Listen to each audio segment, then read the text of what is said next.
श्री राधे मेरी स्वामिनी, मैं राधे को दास, जन्म जन्म मोहि दीजियो श्री वृंदावनवास।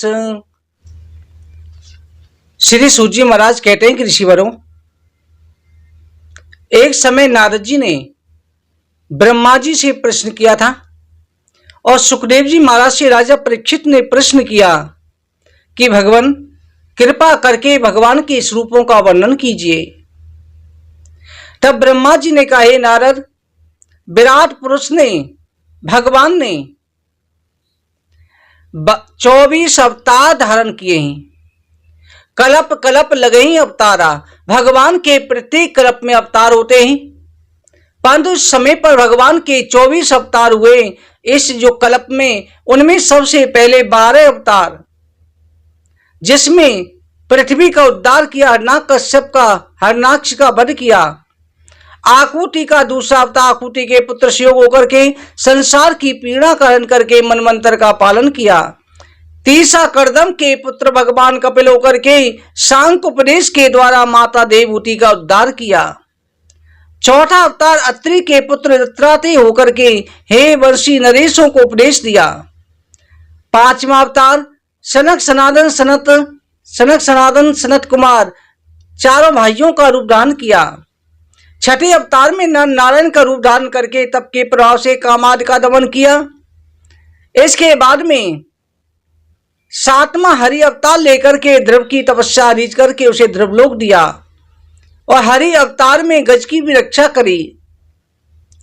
आठवां राजा बैन के पुत्र पृथु होकर के पृथु रूप में जो है संसार की रक्षा करी, पृथ्वी का दोहन किया। नौवा नाभि के पुत्र ऋषभ होकर के परमहंस वास्तविक स्वरूप बतलाया। 10वां यज्ञ में हयग्रीव रूप से भगवान का अवतार हुआ। 11वां जो है भगवान ने मत्स्य अवतार लेकर के वेदों की रक्षा करी। 12वां समुद्र मंथन के समय पर भगवान ने कश्यप अवतार लेकर के मंदराचल को पृथ्वी से अपनी पीठ पर धारण किया और समुद्र में डूबने से बचाया। नरसिंह अवतार लेकर के भक्त प्रहलाद की रक्षा करते हुए हिरण्यकश्यप का वध किया। हरि अवतार लेकर के चक्र से गाय का मुख पार करके गजेंद्र की रक्षा करी। 15वां वामन अवतार लेकर के दैत्यराज राजा बलि से पृथ्वी लेकर के तीनों लोक की संपत्ति लेकर देवताओं को प्रदान करी। 16वां हंस अवतार लेकर के योग ज्ञान को उपदेश दिया। 17वां मनवंतर में दुष्ट अवतार मनवंतर अवतार में दुष्ट राजाओं को दमन किया। 18वां धन्वंतरी अवतार लेकर के आयुर्वेद का उपदेश दिया। 19वां परशुराम अवतार लेकर के 21 बार जो राक्षस प्रवृत्ति की क्षत्रिय थे उनका संहार किया। 20वां राम अवतार में रावण का वध किया। 21वां कृष्ण बलराम अवतार लेकर के अनेक लीलाएं करी। 22वां जो है 21वां कृष्ण, 22वां बलराम, 23वां व्यास अवतार और 24वां जो कहा जाता है बुद्ध अवतार लेकर के वेदों का खंडन करके राक्षसों को मोहित किया।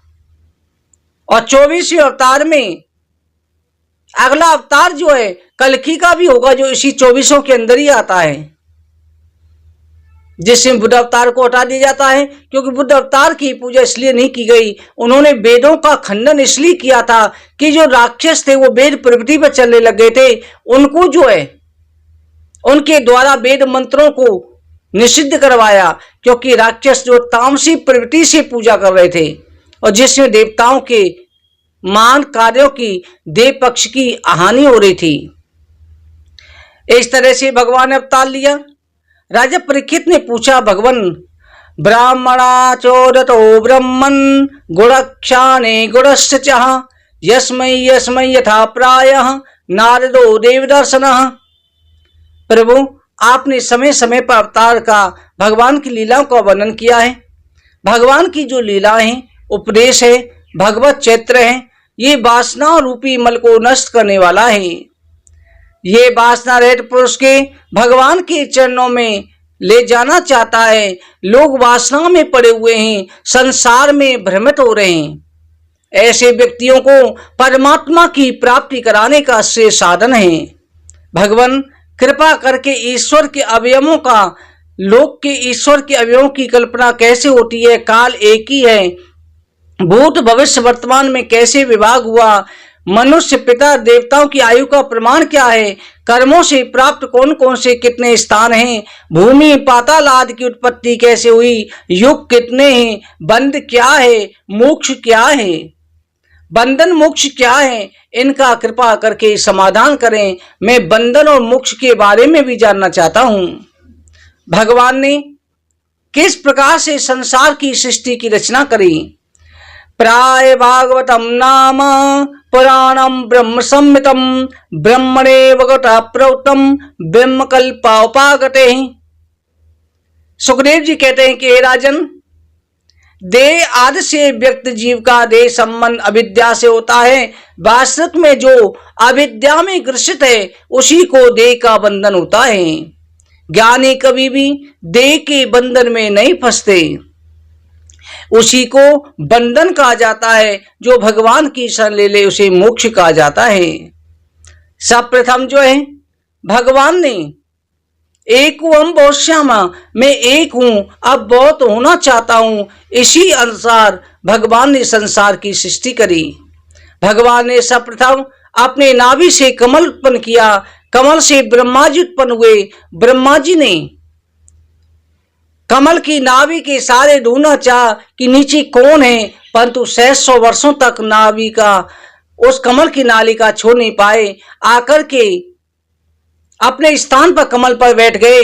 उसी समय पर उन्हें तप करो तप करो तप करो आकाशवाणी सुनाई पड़ी। उन्होंने उसी रूप को धारण करके तपस्या करी। तो उस समय पर भगवान ने अपने चतुर्भुज रूप में दर्शन दिया।